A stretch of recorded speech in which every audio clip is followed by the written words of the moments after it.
Welcome to my channel. ಎಲ್ಲರೂ ಹೇಗಿದ್ದೀರಾ? So ಇವತ್ತಿನ ರೆಸಿಪಿ ನೋಡ್ತಾ ಇದ್ದರೆ ನಿಮಗೆ ಅನಿಸುತ್ತೆ ಇದನ್ನು ಯಾವುದರಿಂದ ಮಾಡ್ತಾ ಇದ್ದೀನಿ ಅಂತ ಗೆಸ್ ಮಾಡೋದಕ್ಕೂ ಆಗಲ್ಲ, ಯಾಕಂದರೆ ಇದನ್ನು ಟೇಸ್ಟ್ ಮಾಡಿದ ಮೇಲೇ ಗೊತ್ತಾಗೋದು ಯಾವುದರಿಂದ ಮಾಡಿದ್ದೀವಿ ಅಂತ. ನಾವು ಇದನ್ನು ಸೋರೆಕಾಯಿಂದ ಮಾಡ್ತಾ ಇದ್ದೀವಿ. ಸೊ ಇದು ತುಂಬಾ ಹೆಲ್ದಿಯಾಗಿರುವಂತಹ ರೆಸಿಪಿ. ಸೋರೆಕಾಯಿನ ಇಷ್ಟಪಡದೇ ಇರೋರು ಕೂಡ ತುಂಬಾ ಖುಷಿಯಿಂದ ತಿಂತಾರೆ ಈ ಥರ ಮಾಡಿಕೊಟ್ರೆ. ಸೊ ಇವಾಗ ಯಾವ ಥರ ಮಾಡೋದು ಅಂತ ನೋಡೋಣ ಬನ್ನಿ. ಆಮೇಲೆ ನಮ್ಮ ಬಾಡಿ ಹೈಡ್ರೇಟಾಗಿ ಇಟ್ಕೊಳ್ಳೋಕ್ಕೆ ಇದು ತುಂಬಾ ಸಹಾಯ ಮಾಡುತ್ತೆ. ವೆಯ್ಟ್ ಮ್ಯಾನೇಜ್ಮೆಂಟಲ್ಲೂ ಕೂಡ ಇದು ಹೆಲ್ಪ್ಫುಲ್ ಆಗುತ್ತೆ. ಈ ಸೋರೆಕಾಯಿ ಬೆನಿಫಿಟ್ಸು ನಾನು ಮುಂದೆ ಹೋಗ್ತಾ ಹಾಗೇ ಹೇಳ್ತಾ ಹೋಗ್ತೀನಿ, ಅಂದರೆ ರೆಸಿಪಿಯನ್ನು ಕಂಟಿನ್ಯೂ ಮಾಡಿಕೊಂಡು ಹೇಳ್ತೀನಿ. ಇಲ್ಲಾಂದರೆ ನಿಮಗೂ ಕೂಡ ಬೋರ್ ಆಗಿಬಿಡುತ್ತೆ ಮುಂಚೆನೇ ಇದೆಲ್ಲ ನಾವು ಹೇಳಿಬಿಟ್ರೆ. ಸೊ ಹಾಗಾಗಿ ನಾವು ಫಸ್ಟು ವಿಡಿಯೋ ಸ್ಟಾರ್ಟ್ ಮಾಡೋಣ ಬನ್ನಿ. ನಾನಿಲ್ಲಿ ಫಸ್ಟು ಸೋರೆಕಾಯಿನ ತೊಗೊಂಡಿದ್ದೀನಿ. ಇದು ಚೆನ್ನಾಗಿ ಎಳೆಯದಾಗಿರುವಂತಹ ಸೋರೆಕಾಯಿ ತೊಗೊಂಡ್ರೆ ಇದು ಒಂದು ಸ್ವಲ್ಪ ಚೆನ್ನಾಗಿ ಟೇಸ್ಟಿಯಾಗಿ ಮಾಡ್ಕೋಬಹುದು. ಸೊ ಹಾಗಾಗಿ ನಾನಿಲ್ಲಿ ಎಳೆಯದಾಗಿರುವಂತಹ ಸೋರೆಕಾಯನ್ನು ತೊಗೊಂಡಿದ್ದೀನಿ. ನಾವು ಈ ಥರ ಸೋರೆಕಾಯಿ ಎಲ್ಲನೂ ಒಂದು ಸ್ವಲ್ಪ ಕಟ್ ಮಾಡಿಕೊಂಡು ಸಿಪ್ಪೆ ಎಲ್ಲನೂ ತೆಕ್ಕೋಬೇಕು. ಸಿಪ್ಪೆ ಎಲ್ಲ ತೆಕ್ಕೊಂಡು ನಾವು ಇದನ್ನು ಚೆನ್ನಾಗಿ ಹೆರ್ಕೊಳ್ಬೇಕಾಗುತ್ತೆ. ಸೊ ಯಾವುದೇ ರೆಸಿಪಿ ಆಗಿರಲಿ ನಾವು ಮಾಡುವಂತಹ ವಿಧಾನದ ಮೇಲೇ ಅದರ ಟೇಸ್ಟು ಡಿಪೆಂಡ್ ಆಗಿರುತ್ತೆ, ಅದಂತೂ ನಿಜ. ನಾವು ಯಾವ ರೀತಿ ಮಾಡ್ತೀವೋ ಅದರ ಮೇಲೇ ಆ ಟೇಸ್ಟು ಚೇಂಜ್ ಆಗ್ತಾ ಹೋಗುತ್ತೆ. ಸೊ ಹಾಗಾಗಿ ಈ ಥರ ಒಂದು ಸತಿ ಟ್ರೈ ಮಾಡಿ ನೋಡಿ, ನಿಮ್ಮೆಲ್ಲರಿಗೂ ಇಷ್ಟ ಆಗ್ಬೋದು. ಯಾವಾಗೂ ಸೋರೆಕಾಯನ್ನು ಕಟ್ ಮಾಡಿಕೊಂಡು ಪಲ್ಯ ಮಾಡಿಕೊಂಡು ತಿನ್ನೋದಕ್ಕಿಂತ ಈ ಥರ ಒಂದು ಸ್ವಲ್ಪ ಡಿಫ್ರೆಂಟಾಗಿ ಮಾಡಿ ನೋಡಿ. ನಾನಿಲ್ಲಿ ಸೋರೆಕಾಯನ್ನು ಚೆನ್ನಾಗಿ ಹೆರೆದಿಟ್ಕೊಂಡಿದ್ದೀನಿ. ನೋಡಿ, ಈ ಥರ ಬೀಜ ಏನಾದರೂ ಇದ್ದರೆ ಸಪ್ರೇಟ್ ಮಾಡ್ಕೊಂಡ್ಬಿಡ್ಬೇಕು. ಸೊ ಚೆನ್ನಾಗಿ ಹೆರೆದಿಟ್ಕೊಂಡ್ಮೇಲೆ ನಾವು ಇದನ್ನು ಶೋಧಿಸ್ಕೋಬೇಕಾಗುತ್ತೆ, ಯಾಕಂದರೆ ಇದರಲ್ಲಿ ನೀರಿನಂಶ ತುಂಬಾ ಜಾಸ್ತಿ ಇರುತ್ತೆ. ಸೌತೆಕಾಯಿಗಿಂತನೂ ಸೋರೆಕಾಯಲ್ಲಿ ನೀರಿನಂಶ ಒಂದು ಸ್ವಲ್ಪ ಜಾಸ್ತಿನೇ ಇರುತ್ತೆ. ಸೊ ಹಾಗಾಗಿ ನಾವು ನೀರನ್ನು ಸಪ್ರೇಟ್ ಮಾಡ್ಕೋಬೇಕು. ಸೊ ಹಾಗಂತ ಹೇಳಿ ನಾವು ಈ ನೀರನ್ನು ವೇಸ್ಟ್ ಮಾಡೋ ಹಾಗಿಲ್ಲ, ಇದನ್ನು ಕೂಡ ನಾವು ಈ ರೆಸಿಪಿಗೆ ಯೂಸ್ ಮಾಡ್ಕೋತೀವಿ. ಈ ಸೋರೆಕಾಯಲ್ಲಿ ಫೈಬರ್ ಕಂಟೆಂಟು ಜಾಸ್ತಿ ಇರುತ್ತೆ, ಆಮೇಲೆ ಲೋ ಕ್ಯಾಲರಿ ಇದು. ಸೊ ಹಾಗಾಗಿ ಇದು ನಮ್ಮ ಬಾಡಿಯಲ್ಲಿ ಇರುವಂತಹ ಬೇಡದೇ ಇರುವಂತಹ ಕೊಲೆಸ್ಟ್ರಾಲ್ ಏನಿದೆಯಲ್ಲ ಅದನ್ನು ಹೊರಗಡೆ ಹಾಕೋದಕ್ಕೆ ಇದು ತುಂಬಾ ಸಹಾಯ ಮಾಡುತ್ತೆ. ಈ ಥರ ಒಂದು ಕ್ಲೀನ್ ಆಗಿರುವಂತಹ ಬಟ್ಟೆನಲ್ಲಿ ನಾವು ಹೆರೆದಿಟ್ಕೊಂಡಿದ್ದಂತಹ ಸೋರೆಕಾಯನ್ನು ಚೆನ್ನಾಗಿ ಶೋಧಿಸ್ಕೋಬೇಕು. ಈ ನೀರು ನಾವು ಸಪ್ರೇಟ್ ಮಾಡಿ ಇಟ್ಕೋಬೇಕಾಗುತ್ತೆ, ಯಾಕಂದರೆ ನಾವು ಈ ರೆಸಿಪಿಗೆ ಮೇನಾಗಿ ಈ ನೀರಿಂದನೇ ಮಾಡ್ತಾ ಇದ್ದೀವಿ. ಸೊ ಹಾಗಾಗಿ ಈ ನೀರನ್ನು ಸೈಡಿಗೆ ಎತ್ತಿಟ್ಕೊಂಡು, ಅಂದರೆ ಇದರಲ್ಲಿ ಒಂದು ಸ್ವಲ್ಪ ನೀರಿನಂಶ ಇದ್ದರೂ ನಡೆಯುತ್ತೆ, ಬಟ್ ಜಾಸ್ತಿ ನೀರಿರುವಂಥದ್ದು ಈ ಥರ ಸಪ್ರೇಟ್ ಮಾಡಿ ಎತ್ತಿಟ್ಕೋಬೇಕು. ಇದರಲ್ಲಿ ಫ್ಯಾಟ್ ಕೂಡ ಕಡಿಮೆ ಇರುತ್ತೆ, ಲೋ ಫ್ಯಾಟ್ ಇರುವಂಥ ವೆಜಿಟೇಬಲ್ ಅಂತಲೇ ಹೇಳ್ಬೋದು ಈ ಸೋರೆಕಾಯಿ. ಆಮೇಲೆ ಪೊಟ್ಯಾಷಿಯಮ್ ಜಾಸ್ತಿ ಇರುತ್ತೆ ಇದರಲ್ಲಿ. ಸೊ ಹಾಗಾಗಿ ನಮ್ಮ ಹಾರ್ಟನ್ನು ಹೆಲ್ದಿಯಾಗಿ ಇಟ್ಕೊಳ್ಳೋಕ್ಕೆ ಇದು ಸಹಾಯ ಮಾಡುತ್ತೆ. ಸೊ ಇವಾಗ ನಾನು ನೆಕ್ಸ್ಟು ಆ ನೀರಿಗೇನೆ 1 ಕಪ್ ಆಗೋಷ್ಟು ಮೊಸರನ್ನು ಹಾಕಿದ್ದೀನಿ. 1 ಕಪ್ ಆಗೋಷ್ಟು ಮೊಸರು, ಆಮೇಲೆ ಮತ್ತು ಇನ್ನೊಂದು ಅರ್ಧ ಕಪ್ ಆಗೋಷ್ಟು ನೀರನ್ನು ಸೇರಿಸಿದ್ದೀನಿ.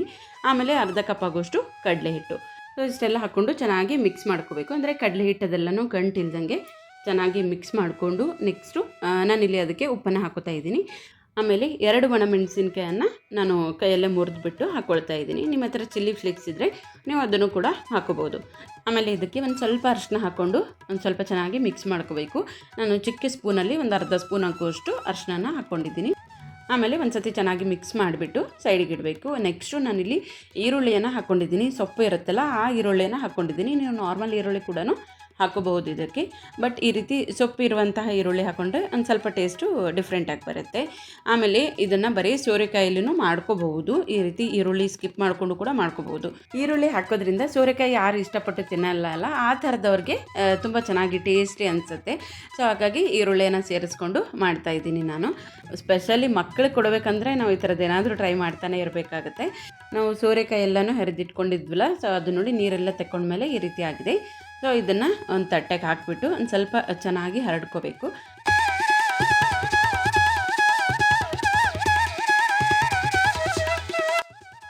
ನೆಕ್ಸ್ಟು ಒಂದು ಪಾತ್ರೆಗೆ ಒಂದು 2ರಿಂದ 3 ಸ್ಪೂನ್ ಆಗೋಷ್ಟು ಎಣ್ಣೆನ ಹಾಕ್ಕೋಬೇಕು. ಎಣ್ಣೆ ಹಾಕ್ಕೊಂಡು ಚೆನ್ನಾಗಿ ಕಾಯ್ದಾದ್ಮೇಲೆ ನಾವು ಇದಕ್ಕೆ ಒಗ್ಗರಣೆ ಮಾಡ್ಕೋಬೇಕು. ಒಗ್ಗರಣೆಗೆ ನಾನಿಲ್ಲಿ ಸಾಸಿವೆ, ಅರ್ಧ ಸ್ಪೂನ್ ಆಗೋಷ್ಟು ಸಾಸಿವೆ, ಜೀರಿಗೆ, ಆಮೇಲೆ ಒಂದು ಸ್ವಲ್ಪ ಹಿಂಗೆ ಹಾಕ್ಕೊಂಡಿದ್ದೀನಿ. ಆಮೇಲೆ ಒಂದು ಸ್ವಲ್ಪ ಕರಿಬೇವು ಒಂದು ಸ್ವಲ್ಪ ಜಾಸ್ತಿ ಹಾಕ್ಕೊಂಡಿದ್ದೀನಿ. ಫ್ಲೇವರು ತುಂಬ ಚೆನ್ನಾಗಿ ಬರುತ್ತೆ. ಆಮೇಲೆ ಈ ಪೇಸ್ಟಲ್ಲಿ ನಾನು ಹಸಿಮೆಣಸಿನ್ಕಾಯಿ ಮತ್ತು ಹಸಿ ಶುಂಠಿಯನ್ನು ಹಾಕ್ಕೊಂಡಿದ್ದೀನಿ. ಸೊ 2 ಹಾಕ್ಕೊಂಡು ಚೆನ್ನಾಗಿ ಮಿಕ್ಸಿ ಮಾಡ್ಕೊಂಡಿದ್ದೀನಿ. ಆ ಪೇಸ್ಟದು ಅದು ಕೂಡ 1 ಸ್ಪೂನ್ ಆಗೋಷ್ಟು ಹಾಕ್ಕೊಂಡಿದ್ದೀನಿ. ನೀವು ಇನ್ ಕೇಸ್ ಬೆಳ್ಳುಳ್ಳಿ ಯೂಸ್ ಮಾಡ್ಕೊಳ್ಳೋರಾಗಿದ್ದರೆ ಬೆಳ್ಳುಳ್ಳಿ ಕೂಡ ಈ ಟೈಮಲ್ಲಿ ಸೇರಿಸ್ಕೋಬೋದು. ಸೊ ಇಷ್ಟು ಹಾಕ್ಕೊಂಡು ಚೆನ್ನಾಗಿ ಮಿಕ್ಸ್ ಮಾಡ್ಕೋಬೇಕು. ಅಂದರೆ ನಾವು ಹಸಿ ಮೆಣಸಿನ್ಕಾಯನ್ನು ಹಾಕ್ಕೊಂಡಿದ್ವಲ್ಲ ಅದ್ರ ಘಾಟ್ ಹೋಗೋವರೆಗೂ ಚೆನ್ನಾಗಿ ಕೈ ಆಡಿಸ್ಬಿಟ್ಟು ಮತ್ತು ಒಂದು ಸ್ವಲ್ಪ ಅರಿಶಿನ ಪುಡಿ ಹಾಕಿ ಈರುಳ್ಳಿ ಕಟ್ ಮಾಡಿ ಇಟ್ಕೊಂಡಿದ್ವಲ್ಲ ಅದನ್ನು ಸೇರಿಸ್ಕೊಂಡು ನೀಟಾಗಿ ಮಿಕ್ಸ್ ಮಾಡ್ಕೋಬೇಕು. ಈ ಈರುಳ್ಳಿ ಎಲ್ಲನೂ ಒಂದು ಸ್ವಲ್ಪ ಸಾಫ್ಟ್ ಆಗೋವರೆಗೂ ಮಿಕ್ಸ್ ಮಾಡ್ಕೋಬೇಕು. ಒಂದು ಸತಿ ಈ ಥರ ಚೆನ್ನಾಗಿ ಮಿಕ್ಸ್ ಮಾಡಿಬಿಟ್ಟು ನಾವು ಹೆರೆದಿಟ್ಕೊಂಡಿದ್ವಲ್ಲ ಸೋರೆಕಾಯಿ ಅದನ್ನು ಸೇರಿಸ್ಕೋಬೇಕು. ಇವಾಗ ಸೋರೆಕಾಯಿ ಕೂಡ ಚೆನ್ನಾಗಿ ಸಿಗ್ತಾ ಇದೆ, ಯಾಕಂದರೆ ಸೀಸನ್ ಅಲ್ವಾ ಇವಾಗ ಸೋರೆಕಾಯಿದು. ಸೊ ಫ್ರೆಶ್ ಆಗಿರುವಂಥ ಸೋರೆಕಾಯಿ ನಾವು ರೋಡ್ ಮೇಲೆ ಎಲ್ಲ ನೋಡಿದ್ರೂ ನಮಗೆ ಕಾಣಿಸ್ತಾ ಇರುತ್ತೆ. ಸೊ ಹಾಗಾಗಿ ಆದಷ್ಟು ಈ ಸೀಸನಲ್ಲಿನೇ ತಂದು ನಾವು ಯೂಸ್ ಮಾಡ್ಕೋಬೇಕು. ಆಮೇಲೆ ನೆಕ್ಸ್ಟು ನಾನಿಲ್ಲಿ ಉಪ್ಪು ಹಾಕ್ಕೊಂಡಿದ್ದೀನಿ, ಒಂದು ಸ್ವಲ್ಪ ಉಪ್ಪು ಆಮೇಲೆ ಧನಿಯಾ ಪುಡಿ ಎರಡನ್ನು ಹಾಕ್ಕೊಂಡು ಚೆನ್ನಾಗಿ ಮಿಕ್ಸ್ ಮಾಡ್ಕೋಬೇಕು. ಸೋರೆಕಾಯಿನ ಬೇಯಿಸ್ಕೊಳ್ಳೋದಕ್ಕೆ ಒಂದು ಸ್ವಲ್ಪ ಟೈಮ್ ಜಾಸ್ತಿ ಬೇಕಾಗುತ್ತೆ, ಆದರೆ ನಾವಿಲ್ಲಿ ಹೆರ್ದು ತೊಗೊಂಡಿರೋದ್ರಿಂದ ತುಂಬ ಹೊತ್ತೇನು ಹಿಡಿಯಲ್ಲ. ಒಂದು 2-5 ನಿಮಿಷ ಲೋ ಫ್ಲೇಮಲ್ಲಿ ಇಟ್ಕೊಂಡು ಮುಚ್ಚಿಟ್ಕೊಂಡು ಬೇಯಿಸಿದ್ರೆ ನೀಟಾಗಿ ಬೇಯುತ್ತೆ. ನಾವು ಇದನ್ನು ಚೆನ್ನಾಗಿ ಬೇಯಿಸ್ಕೊಂಡೇ ನಾವು ಅಡುಗೆಗಳನ್ನು ಮಾಡ್ಕೋಬೇಕು, ಇಲ್ಲಾಂದರೆ ಸ್ವಲ್ಪ ಕಹಿ ಟೇಸ್ಟ್ ಬರುತ್ತೆ. ಸೊ ಹಾಗಾಗಿ ಇದನ್ನು ನೀಟಾಗಿ ಮೆತ್ತಗೆ ಮಾಡ್ಕೋಬೇಕು, ಅದು ಕೂಡ ಇಂಪಾರ್ಟೆಂಟು ಇದರಲ್ಲಿ. ಈ ಥರ ಕೈಯಿಂದ ಮುಟ್ಟಿ ನೋಡಿದ್ರೆ ಗೊತ್ತಾಗುತ್ತೆ ಚೆನ್ನಾಗಿ ಬೆಂದಿದೆ ಅಂತ. ಸೊ ಇವಾಗ ನೀಟಾಗಿ ಎಲ್ಲನೂ ಬೆಂದಿದೆ. ನಾವು ಇದಕ್ಕೆ ಕಡಲೆ ಹಿಟ್ಟು ಮತ್ತು ಸೋರೆಕಾಯಿ ನೀರಿಂದ ಏನು ಮಿಕ್ಸ್ ಮಾಡಿ ಇಟ್ಟಿದ್ವಲ್ಲ ಅದನ್ನು ಈ ಟೈಮಲ್ಲಿ ನಾವು ಸೇರಿಸ್ಕೋಬೇಕು. ಈ ಟೈಮಲ್ಲಿ ಅದನ್ನು ಹಾಕ್ಕೊಂಡು ನೀಟಾಗಿ ಮಿಕ್ಸ್ ಮಾಡಿಕೊಂಡು ಇದನ್ನು ಕೂಡ ಚೆನ್ನಾಗಿ ಲೋ ಫ್ಲೇಮಲ್ಲಿ ಒಂದು 5 ನಿಮಿಷ ಬೇಯಿಸ್ಕೋಬೇಕಾಗುತ್ತೆ, ಯಾಕಂದರೆ ಕಡಲೆ ಹಿಟ್ಟು ಹಸಿಯಾಗಿರುತ್ತೆ. ಸೊ ಅದಕ್ಕೇ ಇದು ಚೆನ್ನಾಗಿ ನಾವು ಮುಚ್ಚಿಟ್ಬಿಟ್ಟು ಒಂದು 5 ನಿಮಿಷ ಬೇಯಿಸ್ಕೊಂಡ್ರೆ ಇದು ಕರೆಕ್ಟಾಗಿರುತ್ತೆ ಟೇಸ್ಟು. ಲಾಸ್ಟಲ್ಲಿ ಒಂದು ಒಗ್ಗರಣೆ ಮಾಡ್ಕೋಬೇಕು ಇದಕ್ಕೆ. ಇವಾಗ ನಾನು ಇದನ್ನು ಒಂದು 2 ನಿಮಿಷ ಚೆನ್ನಾಗಿ ಲೋ ಫ್ಲೇಮಲ್ಲಿ ಇಟ್ಕೊಂಡು ಬೇಯಿಸ್ಕೊಂಡಿದ್ದೀನಿ. ನೋಡಿ ಈ ಥರ ಬೆಂದು ಆದಮೇಲೆ ಮೇಲೆ ಒಂದು ಸ್ವಲ್ಪ ಸಿಲ್ಕಿ ಟೆಕ್ಸ್ಚರ್ ಬರುತ್ತೆ, ಇದು ಆವಾಗ ಇದು ಚೆನ್ನಾಗಿ ಬೆಂದಿದೆ ಅಂತ ಅರ್ಥ. ಲಾಸ್ಟಲ್ಲಿ ಇದಕ್ಕೆ ಒಂದು ಸ್ವಲ್ಪ ಗರಂ ಮಸಾಲ ಮತ್ತು ಕೊತ್ತಂಬರಿ ಸೊಪ್ಪು ಹಾಕಿದ್ರೆ ತುಂಬ ಚೆನ್ನಾಗಿರುತ್ತೆ ಟೇಸ್ಟು. ಆಮೇಲೆ ಒಗ್ಗರಣೆಗೆ ನಾನು ಇಲ್ಲೊಂದು ಸ್ವಲ್ಪ ಬೆಣ್ಣೆ ಹಾಕ್ಕೊಂಡಿದ್ದೀನಿ, ಎಣ್ಣೆ ಮತ್ತು ಬೆಣ್ಣೆ. ನೀವು ಇಲ್ಲಾಂದರೆ ತುಪ್ಪ ಕೂಡ ಹಾಕ್ಕೋಬೋದು. ಎಣ್ಣೆ ಮತ್ತು ತುಪ್ಪ ಹಾಕ್ಕೊಂಡು ಈ ಒಗ್ಗರಣೆಯನ್ನು ಮಾಡ್ಕೋಬೋದು. ಆಮೇಲೆ ನಾನು ಇಲ್ಲಿ ಅಚ್ಚ ಖಾರದ ಪುಡಿ ಮತ್ತು ಜೀರಿಗೆ ಎರಡನ್ನು ಹಾಕ್ಕೊಂಡು ಒಗ್ಗರಣೆನ ಮಾಡ್ಕೊಂಡಿದ್ದೀನಿ.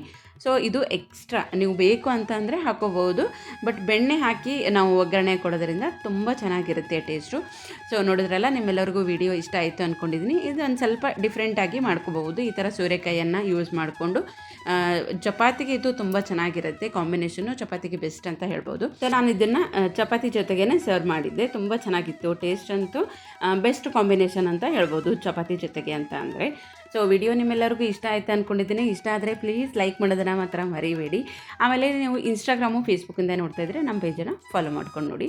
ಯೂಟ್ಯೂಬಿಂದ ನೋಡ್ತಾ ಇದ್ದರೆ ಸಬ್ಸ್ಕ್ರೈಬ್ ಮಾಡಿಕೊಂಡು ನೋಡಿ. ವಿಡಿಯೋನ ಎಂಡ್ವರೆಗೂ ಇಂಟ್ರೆಸ್ಟಿಂದ ನೋಡೋದಕ್ಕೆ ಥ್ಯಾಂಕ್ ಯು. ಸಿಗ್ತೀನಿ ಮತ್ತೊಂದು ವಿಡಿಯೋ ಜೊತೆಗೆ.